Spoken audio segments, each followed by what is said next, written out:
오늘 우리에게 주시는 하나님의 말씀입니다. 누가복음 1장 5절부터 17절까지의 말씀.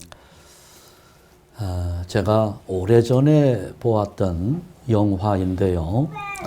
사실은 제목도 기억이 잘 나지는 않아요. 그런데 그 영화에 나오는 한 장면, 한 무리의 젊은이들이 험난한 파도를 헤치고 간신히 목적지 해안까지 도착하게 됩니다. 그런데 도착하고 보니까 친구들 중에 한 사람이 보이지를 않는 겁니다. 그 친구를 기다립니다. 날이 어두워지는데도 그 친구가 오지를 않습니다. 어두워지면서 이들의 염려도 점점 깊어졌습니다. 그때 누군가가 나뭇가지를 모아서 모닥불을 피웠습니다. 그 모닥불을 한가운데 놓고 그 친구들이 다 둘러 앉아서 기다리는 마음으로 돌아오지 않는 그 친구를 생각하면서 누군가 노래를 시작했습니다. 그러니 그 친구를 생각하던 모두가 다 따라서 노래를 부릅니다. 그 부르는 노래가 그 노래였어요. 쿰바야 말로 쿰바야. 이 노래를 한참을 불렀습니다. 그런데 마침내 기다리던 그 친구가 해안에 도착했어요. 걸어오는 모습을 보니 다리를 심하게 다쳤습니다. 그래도 다리는 다쳤지만 돌아온 그 친구의 모습을 보면서 나머지 친구들이 달려가서 그를 얼싸안고 기뻐합니다. 자, 그 친구들이 그때 깨달은 거예요. 기다림이 이렇게 꿀맛 같고 하나됨이 얼마나 감격적인 것인지 하는 것을 이들은 난생 처음 체험하게 된 겁니다. 그렇잖아요. 누군가를 기다리는 마음으로 하나가 된다고 하는 것은 얼마나 소중한 일인지 모릅니다. 우리가 그런 사람들입니다. 지금 우리 성탄 축하 예배를 드리고 있어요. 이 땅에 인간의 몸을 입고 오신 예수님의 탄생을 기뻐하는 것입니다. 여러분, 그러나 우리는 주님이 탄생하셨다는 사실을 기뻐하면서 동시에 이 땅에 재림하실 예수님을 기다리고 있는 사람들입니다. 우리 교회는, 우리 성도들은 이와 같이 재림하실 예수님을 기다리는 마음으로 하나가 되어 있는 사람들입니다. 얼마나 소중한 관계이며 얼마나 소중한 모임인지 모릅니다. 우리가 주님을 기다리는 그 마음은 여기 영화에서 나오는 친구를 기다리는 그 사람들의 마음보다 훨씬 더 커요. 주님이 빨리 오셨으면 좋겠습니다. 옛날에 아프리카의 흑인들이 여기 신대륙의 노예로 끌려왔습니다. 얼마나 힘든 삶을 살았는지 모릅니다. 인간 대접 받지 못했고 짐승 대접을 받으면서 얼마나 삶이 힘들었는지 자유를 그리고 해방을 기다리면서 주님 앞에 그렇게 기도하며 노래했습니다. Come by here, my Lord. Come by here, my Lord. Come by here. 그런데 이 노예들이 여기 붙잡혀 와서 영어를 제대로 할 수가 없었던 겁니다. 그러니까 이 사람들이 발음을 제대로 하지 못한 채 쿰바야 말로 한 거예요. Come by here, my Lord. 오 주여, 여기 오소서, 여기 오소서. 이렇게 힘든 세상살이 짐승처럼 살아가는 우리들에게 오셔서 자유도 주시고 해방도 주시고, 그게 바로 쿰바야 마리아, 쿰바야 이렇게 노래가 되면서 아주 대표적인 흑인 연가가 된 것입니다. 오늘 우리의 마음도 그때 그 노예들의 마음과 다르지 않습니다. 주님, 이 험한 세상, 이 이기적인 세상에 오셔서 우리를 구원해 주옵소서. 그 주님을 기다리는 우리의 마음, 이미 2000년 전에 아기 예수로 우리에게 오셨습니다.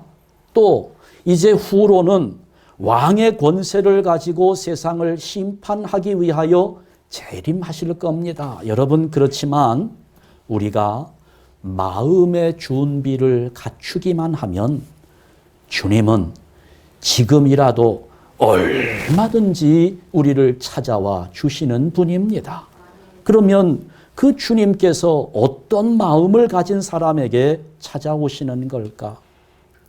오늘 본문의 내용은 예수님의 길을 예비했던 세례 요한의 탄생과 관련된 이야기입니다. 이 이야기에서 우리는 주님의 오심을 예비하는 마음가짐을 살펴볼 수 있습니다. 과연 주님을 기다리는 마음은 어떤 마음일까? 첫 번째로 기도하는 마음입니다. 기도하는 마음으로 주님을 기다리는 것. 오늘 7절 말씀을 보니까 이 세례 요한의 어머니 엘리사벳은 원래 잉태하지 못하는 사람이었습니다. 엘리사벳이 잉태를 못함으로 그들에게 자식이 없고 두 사람의 나이가 많더라. 그래서 사가랴하고 엘리사벳 두 노인 부부는 하나님께 간절하게 기도했던 것 같아요.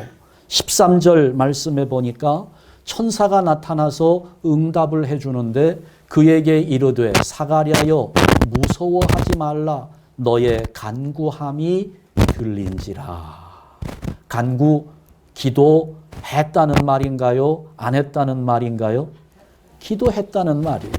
기도했더니 하나님이 응답을 주신 겁니다. 여러분, 이렇게 우리가 주님을 기다린다면 정말 그래서 주님이 내게 오셔서 나의 가지고 있는 모든 문제를 다 해결해 주기를 원한다면 무엇보다도 우리에게 필요한 마음은 기도하는 마음일 것입니다. 마리아가 잉태했을 때 그 남편 요셉은 마리아를 돌로 칠 수도 있었습니다만 성경은 뭐라고 기록합니까? 그가 의인이기 때문에 가만히 끊고자 했다고 기록하고 있어요. 마태복음 1장 19절 말씀을 보면 그의 남편 요셉은 의로운 사람이라 그를 드러내지 아니하고 가만히 끊고자 하여. 근데 여러분, 이 말씀을 가만히 우리가 묵상을 해보면 요셉도 기도하는 사람이었구나 하는 것을 알게 됩니다. 왜냐하면 큰 문제를 가지고 기도하는 사람은 말이 줄어듭니다. 기도하지 않는 사람은 말이 많아집니다. 그런데 지금 요셉은 말을 하지 않아요. 말이 줄어드는 겁니다. 큰 소리를 낸다는 것은 대체적으로 기도의 부족을 나타내는 증거입니다. 그러니까 여러분, 우리 교회에서도 너무 큰 소리 내지 마세요. 큰 소리를 내는 것은 나는 하나님께 기도하지 않고 있습니다라는 것을 증명하는 겁니다. 그러니 자랑거리가 되지 못하는 거지요. 기도하면 할수록 말은 줄어드는 법입니다. 여기 기도하는 요셉에게 천사가 나타나서 마리아가 잉태한 것은 성령으로 된 것이라고 말해줍니다. 근데 저는 그런 생각이 들어요. 그 말을, 성령으로 잉태되었다는 말을 마리아가 임신한 사실이 드러나기 전에 요셉에게 해주었다면 얼마나 좋았을까. 그러면 요셉이 갈등도 하지 않았고 고민도 하지 않았고 그냥 편안하게 성령으로 잉태된 예수 그리스도의 탄생을 준비하고 기다릴 수 있었을 텐데, 아니 왜 그걸 미리 말해주지 않고 마리아가 임신한 다음에 요셉이 고민하고 있을 때 그때야 왜 하나님은 말씀해 주셨을까? 하나님은 그렇게 하지 않더라는 거예요. 성경을 보니까 하나님은 늘 그렇더라고요. 아브라함에게 이삭을 바치라고 했는데 그때에도 야 이삭을 바쳐라 할 때에도 번제할 어린 양은 내가 미리 준비해 놨으니까 걱정하지 말고 한번 가서 해라 이렇게 말씀을 해 주셨으면 얼마나 좋았을까요? 그러나 하나님은 그렇게 하시지 않습니다. 왜 그럴까요? 하나님은 우리가 충분히 기도하고 그리고 믿음으로 행동할 때까지 기다리시고 그러면서 가장 적절한 때에 은혜를 베풀어 주시는 분입니다. 우리가 이것을 이해할 수 있어야 돼요. 아브라함과 롯의 갈등 속에서 하나님이 미리 말씀을 해 주신다면 야 아브라함아 걱정하지 말아라. 동서남북 다 바라봐라. 내가 너에게 다 줄 테니까 너는 염려하지 말고 네 조카 롯에게 가장 좋은 곳 양보해줘도 괜찮다. 이렇게 미리 말씀해 주셨으면 얼마나 좋았겠어요. 그러나 하나님은 그때는 말씀하지 않았습니다. 아브라함이 좋은 땅을 롯에게 양보하고 났을 때 그리고 그 소돔을 향해서 롯이 가고 있을 때 그리고 나서야 하나님은 아브라함아 걱정하지 마라. 동서남북을 바라봐라. 이게 다 네 것이 될 것이다. 그때야 하나님은 말씀을 해 주시더라는 겁니다. 예수님께서 겟세마네 동산에서 이 잔을 내게서 옮기시옵소서라고 그렇게 내 마음이 심히 고민하여 죽게 되었다고 말씀하시며 이마에서 흐르는 땀이 땅에 떨어지는 그 땀이 핏방울이 되기까지 간절히 기도하시는데 십자가 위에서도 엘리 엘리 라마 사박다니 하면서 나의 하나님 어찌하여 나를 버리셨나이까 라고 부르짖었는데도 하나님은 응답하지 않고 침묵하셨습니다. 그러나 결국 하나님의 침묵은 계속되지 않았어요. 사흘 만에 예수님을 다시 살아나게 하셨습니다.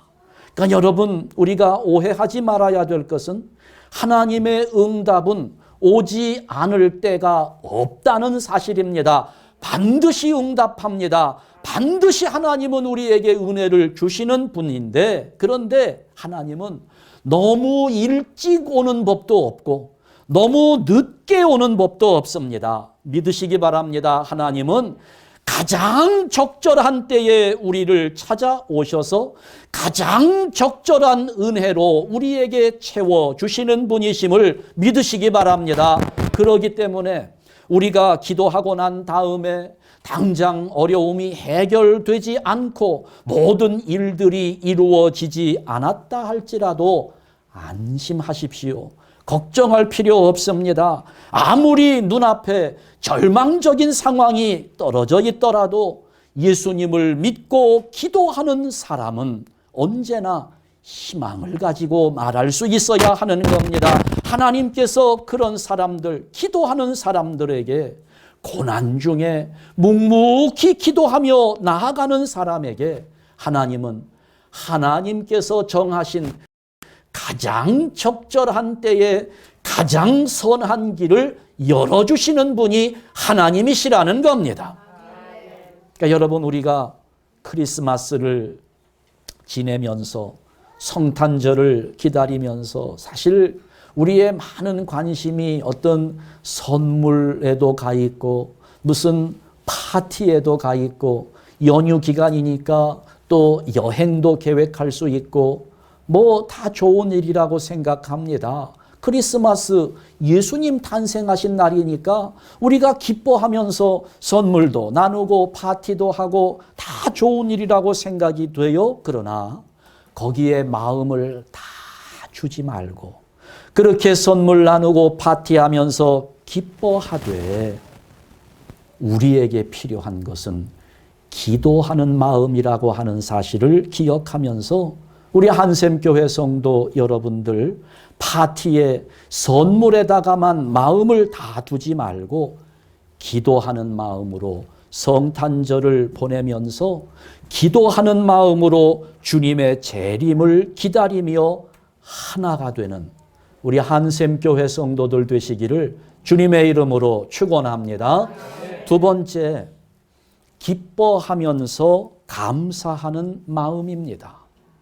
14절을 보면 이 세례 요한의 출생을 가지고 천사가 이렇게 예언을 합니다. 너도 기뻐하고 즐거워할 것이요 많은 사람도 그의 태어남을 기뻐하리니. 세례 요한이 태어남으로 해서 모든 사람이 기뻐하게 될 것이라는 예언입니다. 근데 여러분 어때요? 다른 사람에게 기쁨을 주는 사람이 있고 다른 사람의 마음을 상하게 하는 사람도 있습니다. 어떤 사람이 다른 사람들에게 기쁨을 줄까요? 저도 그렇고 여러분도 그렇고 우리 한샘교회에 소속된 모든 성도들은 하여간 다른 사람들에게 기쁨을 주는 사람들이 되어야 할 텐데 어떤 사람이 다른 사람에게 기쁨을 주나요? 슬퍼하고 불평하는 사람들 절대로 남에게 기쁨을 주지 못합니다. 기뻐하고 감사하는 사람, 자기 스스로 기뻐하면서 감사하는 사람이 남에게 기쁨을 주는 겁니다. 얼굴이 밝아야 주변이 밝아지는 거예요. 내가 한번 인상 씀으로 해서 주변이 다 어두워질 수 있는 겁니다. 내가 기뻐야, 내가 감사해야 내 주변에 있는 사람들도 함께 기뻐할 수 있는 거지요. 예수님 태어나실 때 천군과 천사들이 이렇게 찬송하잖아요. 누가복음 2장 14절 말씀을 보면 지극히 높은 곳에서는, 자, 우리 한번 같이 읽겠습니다. 지극히 높은 곳에서는 하나님께 영광이요 땅에서는 하나님이 기뻐하신 사람들 중에 평화로다. 아멘. 누구에게 평화가 온다고요? 하나님이 기뻐하신 사람들, 예수님 때문에 기뻐하고 감사하고 찬송하는 사람에게 평화가 찾아오는 겁니다. 하나님이 우리에게 가장 원하시는 것은 바로 여기에 있어요. 우리가 나가서 열심히 일해서 돈 많이 벌어가지고 또 출세해서 이런 것들을 하나님이 크게 기뻐하신다기보다는 하나님께서 정말 원하시는 것은 우리가 기뻐하고 감사하면서 하나님을 찬양하는 겁니다. 이게 하나님 원하시는 거예요. 어떤 사람은 자기 두 자녀를 한강 다리에 데리고 가서 그 한강 다리에서 던지는 사람도 있었습니다. 두 자녀를 다 던졌어요. 자기도 떨어지려고 하는 순간 사람들이 와서 말리는 바람에 자기는 떨어지지 않았습니다. 묻습니다. 왜 아이들을 한강에 떨어뜨렸습니까? 왜 죽였습니까? 삶이 너무 어려워서 그랬대요. 앞으로 희망이 없어서 너무 절망적인 상황 속에 자기 두 자녀를 한강에 던져버리는 거예요. 여러분, 그러나 잘 기억하세요. 절망하는 것은 죄입니다. 절망은 하나님의 섭리를 거부하는 것이고 하나님께 대하여 반항하는 겁니다. 큰 죄가 됩니다. 때로는 삶이 어려울 수 있어요. 힘들어요. 그러나 아무리 어렵고 힘들어도 내가 지금 살아있다는 것 하나만으로도 하나님 앞에 넘치는 감사를 드릴 수 있어야 합니다. 우리는 지금 내가 누리고 있는 이 생명의 가치를 잠시라도 잊어버리면 안 돼요. 감사는 내가 바라고 있는 어떤 조건이 채워질 때에만 하는 거 아닙니다. 그때에도 물론 감사하지요. 내가 바라는 것이 있어서, 내가 필요한 것이 있어서, 그런데 그것이 채워졌으니 얼마나 감사합니까? 그러나 그때에만 감사하는 게 아니에요. 생각을 바꾸면 우리는 언제든지 얼마든지 감사할 수 있습니다. 물론 기쁜 일이 있을 때에는 당연히 감사가 나오지요. 너무 감사합니다. 그러나 여러분, 반대의 경우 감사할 때 기쁜 일이 생긴다는 사실도 잊지 말아야 합니다. 기쁜 일이 있을 때 감사하게 되지만 감사할 때 기쁜 일이 생겨난다는 겁니다. 어떤 분이 술고래 남편 때문에 너무너무 마음고생이 심했대요. 그런데 어느 날 토요일 저녁에 밤늦게 누가 대문을 두드리기에 나가보니까 그날도 역시 남편이 그냥 고주망태가 돼가지고 곤드레 만드레 엉망진창으로 쓰러져 있는 겁니다. 그러니 문 앞에 쓰러져 있는 남편을 겨우겨우 간신히 부축해서 집 안에 들이고 뉘어놓고 나니까 자기 신세가 정말 처량하게 느껴졌습니다. 자기 마음은 아랑곳하지도 않고 술에 취해서 그냥 잠에 빠져 있는 남편의 얼굴을 이렇게 쳐다보는데 아이고 내 팔자야 하면서 그 신세를 한탄하며 눈물을 흘리는데 갑자기 머릿속에 성경 구절 하나가 떠오르더래요. 범사에 감사하라 하는 말씀이 생각이 났답니다. 아니 이런 상황에 내가 뭐가 감사할 것이 있겠나. 그래 이제 가만히 앉아 생각을 하는데 감사할 것이 전혀 없을 것 같은 남편 때문에 감사할 것이 생각이 나더래요. 아휴 이런 남편 그래도 없는 것보다는 있는 게 더 낫지 하면서 감사하더랍니다. 그래도 이렇게 술에 고주망태가 되었는데도 집에 꼬박꼬박 찾아오는 것 보니 그게 또 감사하더래요.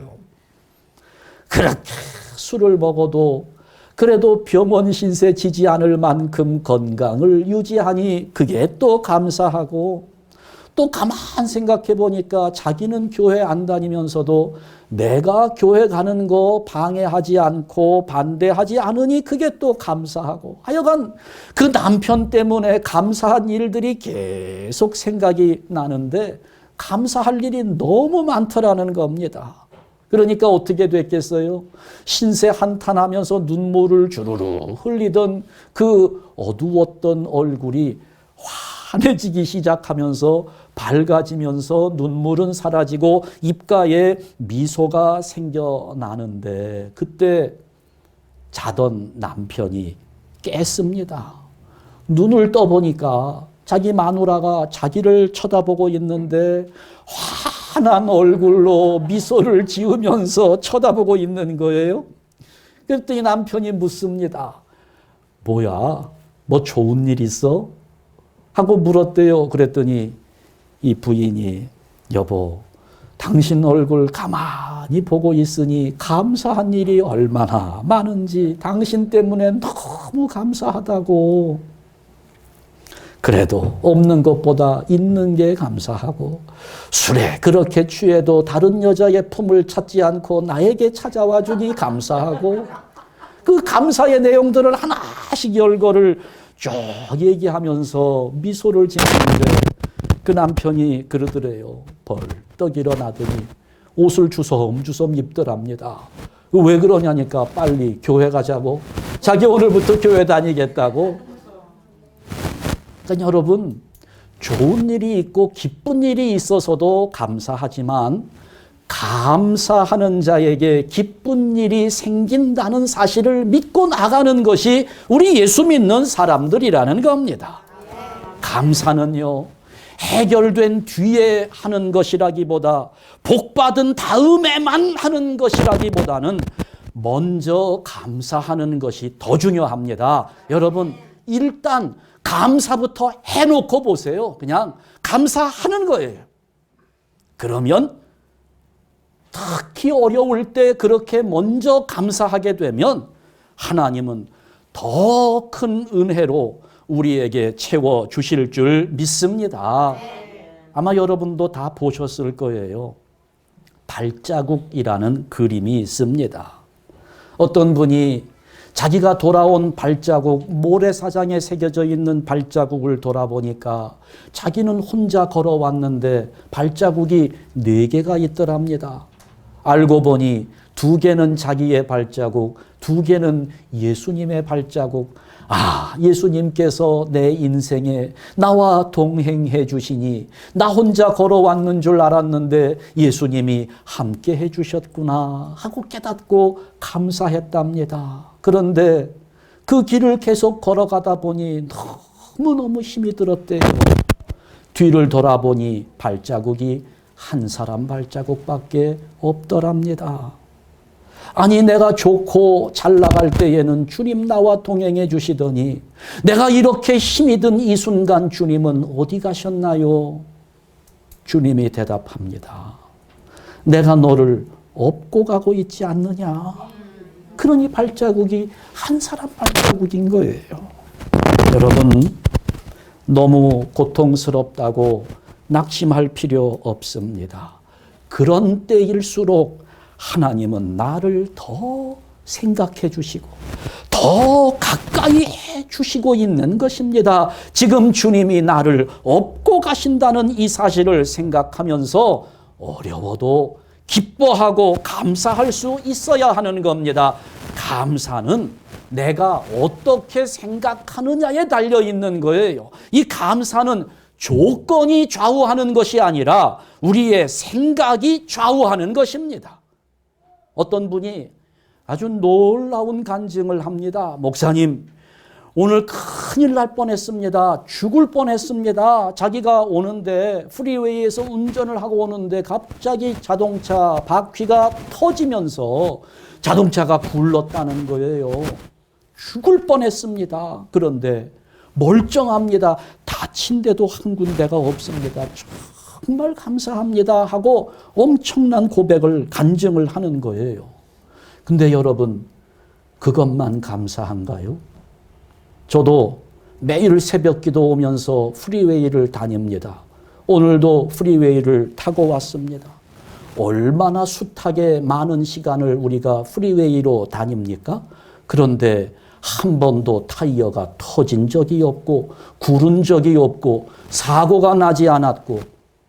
여러분 어때요? 굴러서 죽을 뻔했다가 살아난 것이 더 감사할까요? 매일 안전하게 다니는 것이 더 감사한가요? 그런데 사람들은 꼭 죽을 뻔해야만 감사한단 말이에요. 그렇잖아요. 특별한 사건이 있어야만 그걸 좋아하는 경우가 많아요. 여러분, 기적적인 거 너무 좋아하지 마십시오. 해가 서쪽에서 뜬다면 기적일까요? 아닐까요? 해가 서쪽에서 뜨는데 기적이에요? 아니에요? 뭘 그렇게 멀뚱멀뚱 쳐다만 보세요? 엄청난 기적이지요. 해가 서쪽에서 뜬다는 그 기적 어마어마합니다. 그런데 우리가 늘 얘기하잖아요. 해가 서쪽에서 뜨겠네? 좋은 말일까요? 나쁜 말일까요? 좋을 때 쓰는 경우가 전혀 없습니다. 그러니 여러분, 기적은 아니지만 변함없이 해가 동쪽에서 떠오른다는 사실이 우리의 믿음을 더 강력하게 만들어주고 동쪽에서 해가 떠오른다는 사실이 우리에게 주어지는 하나님의 은혜임을 믿어야 하는 겁니다. 오늘이라고 하는 하루 동안 뭐 특별히 새로운 일은 일어나지 않을지라도 그저 평범한 일상이 감사한 것입니다. 이번에 팬데믹을 지나면서 우리가 얼마든지 체험할 수 있었던 내용이잖아요. 이렇게 여러분이 교회 와서 우리가 함께 예배하는 것 이 자체가 얼마나 얼마나 아름답고 축복된 일인가 우리가 못 해보니까 깨닫는 거지요. 평범한 일상이 감사한 겁니다. 굉장한 체험이 따로 있어야만 감사하지 말고 평범한 가운데 주어진 하루의 삶을 내 생명을 유지하시는 하나님 앞에 감사하며 기뻐할 수 있어야 하는 겁니다. 하나님은 그런 마음 늘 그렇게 기뻐하면서 범사에 감사하는 마음을 찾아와 주시고 복을 내려주시는 겁니다.